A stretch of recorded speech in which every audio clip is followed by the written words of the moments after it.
Hello Sagittarius, welcome to Gurumaa Hindi tarot. और ये reading है 21 नवंबर से लेके 27 नवंबर तक की।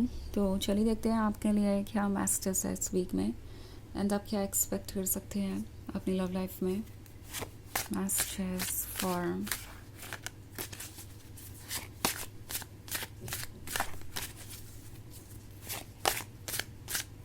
Sagittarius.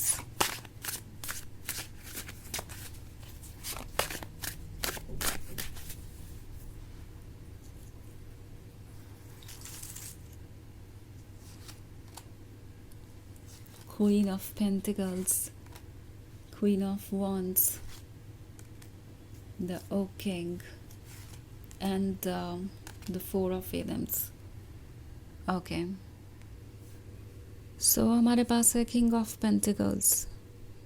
किंग ऑफ पेंटिकल्स के होने का मतलब है ये पर्सन ऐसा फील कर रहा है जैसे कि आप बहुत ज़्यादा स्ट्रिक्ट हो गए हैं कुछ चीज़ों को लेके। इट्स लाइक आप प्रैक्टिकली चीज़ों को आप देख रहे हैं। अगर कोई आपको सिर्फ एक्सक्यूज़ेस दे रहा है और इस रिलेशनशिप को आगे नहीं बढ़ाना चाहता तो आप उस चीज़ को समझ सकते हैं। नॉट लाइक कि आपकी आंखें बंद है और आप पे वर्ड्स काम कर जाएंगे, आप एक्शंस को नहीं देखेंगे, आप रियलाइज़ नहीं करेंगे कि आपके आसपास क्या चल रहा है, आपको पता नहीं चलेगा कि किसका इंटेंशन क्या है।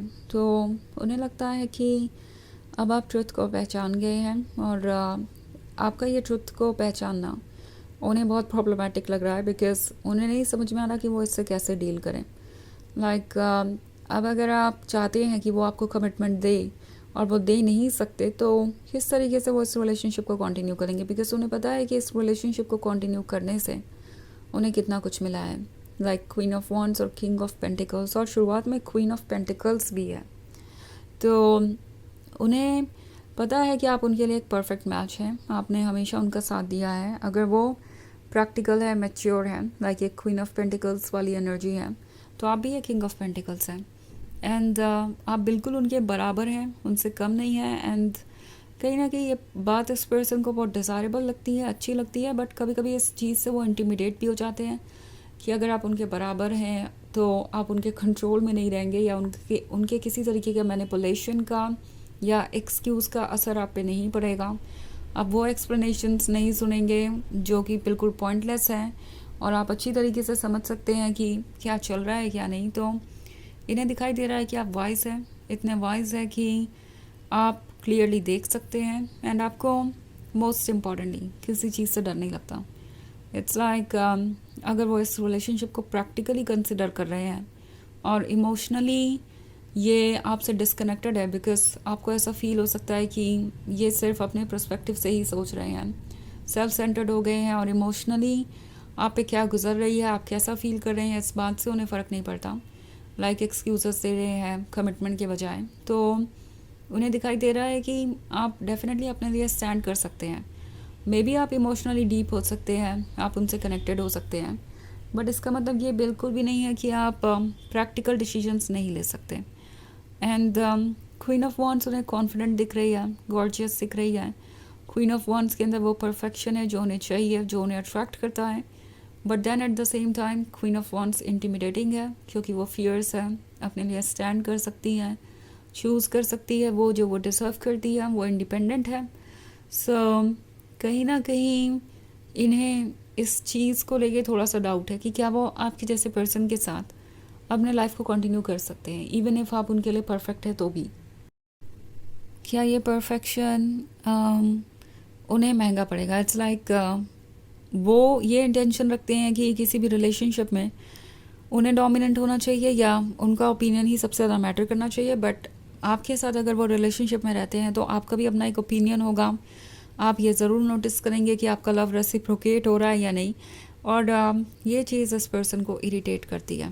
ओके, द ओक किंग का कार्ड है, तो ओक किंग विस्डम को दर्शाता है, उस विस्डम को जो ज़रूरी है। एंड ये पर्सन डेफिनेटली जानता है कि आप बहुत डीपली हर चीज़ को सोचते हैं, समझते हैं। वो ये भी जानते हैं कि आप उन्हें डीपली लव करते हैं। ऐसा नहीं है कि उन्हें इस बात का अंदाज़ा नहीं है कि आप उन्हें कितना प्यार ऑफर कर चुके हैं और कैसा आप उनके लिए फ़ील करते हैं। बट इस बात का अंदाज़ा भी है उन्हें कि उन्होंने क्या नहीं किया आपके लिए और किस तरीके से आपका लव रेसिप्रोकेट नहीं किया। सो उन्हें दिख रहा है कि आपका विज़डम आपके इमोशंस के नीचे दब नहीं गया। आप डेफिनेटली उस विज़डम को यूज़ कर सकते हैं और अगर एक ऐसा पॉइंट पहुंच गया है जहाँ पे आपको अप्रिशिएटेड नहीं फील हो रहा है तो आप उससे भी बाहर आ सकते हैं। ऑल्सो हमारे पास है 4 ऑफ एटम्स का कार्ड। तो 4 ऑफ एटम्स के होने का मतलब है कि ये एक अकेलापन सा फील कर रहे हैं। इन्हें आपके साथ दोबारा एक फ्यूचर चाहिए, बस उस फ्यूचर को कैसे स्टार्ट करना है इसके बारे में वो सोचते रहते हैं हर वक्त। एंड वो डेफिनेटली इस रिलेशनशिप को लूज़ नहीं करना चाहते। इस पर्सन का भी एक अजीब ही प्रॉब्लम है, वो ये कि जो पर्सन उन्हें अपने लिए परफेक्ट लग रहा है उसे वो पूरी तरीके से कॉन्फिडेंटली एक्सेप्ट नहीं कर पा रहे, बिकॉज उन्हें लगता है कि ये पर्सन ठीक उनके जैसा है, इसी वजह से ये स्ट्रॉन्ग अट्रैक्शन भी है। और दूसरी तरफ उन्हें यह लगता है कि वो आपको डोमिनेट नहीं कर पाएंगे। सो यहाँ पे आपकी पावरफुल पर्सनालिटी इन्हें थोड़ा सा स्केयर कर रही है और दूसरी तरफ यही चीज़ इन्हें बहुत अट्रैक्टिव भी लगती है।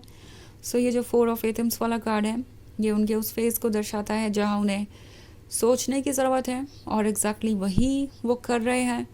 सोच रहे हैं कि उन्हें क्या करना चाहिए क्या नहीं। और इस फेज़ में ये अभी तक नहीं पहुँचे थे, पर अब जब यहाँ हैं तो वो कुछ सोच रहे हैं और इसमें कुछ वक्त रहेंगे, इस फेज़ में ही कुछ वक्त रहेंगे जब तक कि वो कोई सॉल्यूशन नहीं निकाल लेते।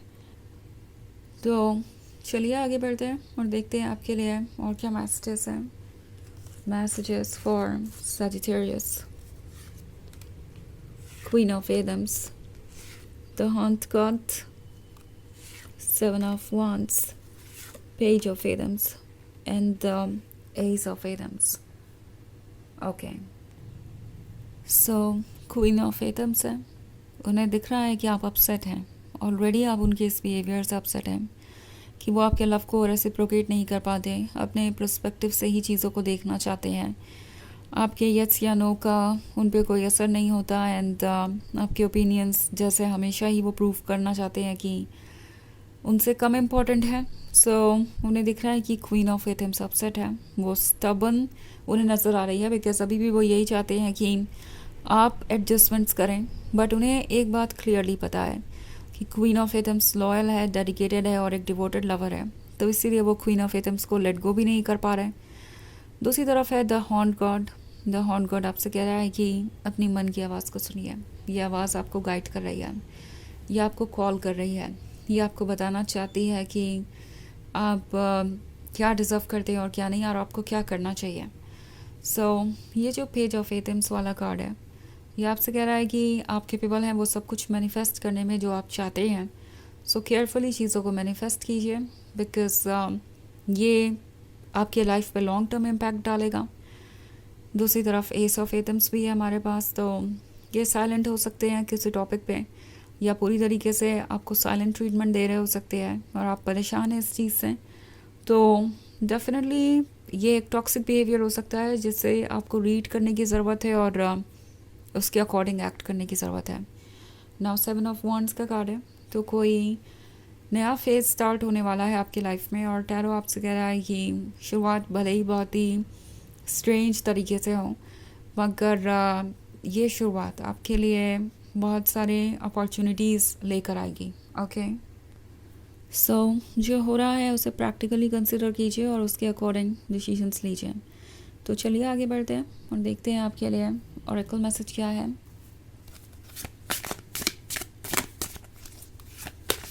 मैसेजेस फॉर सजिटेरियस,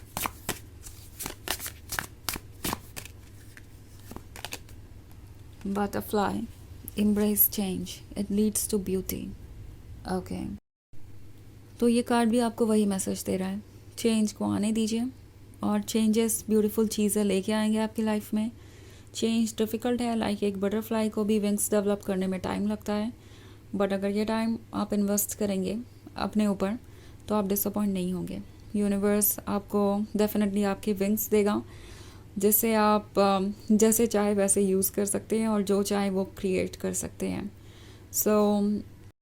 जो चाहे वो क्रिएट कर सकते हैं। सो ये एक ऐसी जर्नी है जो आपको फ्यूचर की तरफ ले जा रही है, ब्यूटीफुल फ्यूचर की तरफ। इसे एम्ब्रेस कीजिए, ट्रस्ट कीजिए प्रोसेस को और यूनिवर्स को ये आपको सेफली वहाँ लेके जा रहा है जहाँ आपको होना चाहिए। तो ये है रीडिंग इस वीक की। आई होप आपको अच्छी लगी होगी। Thanks for watching. Till next video. Bye.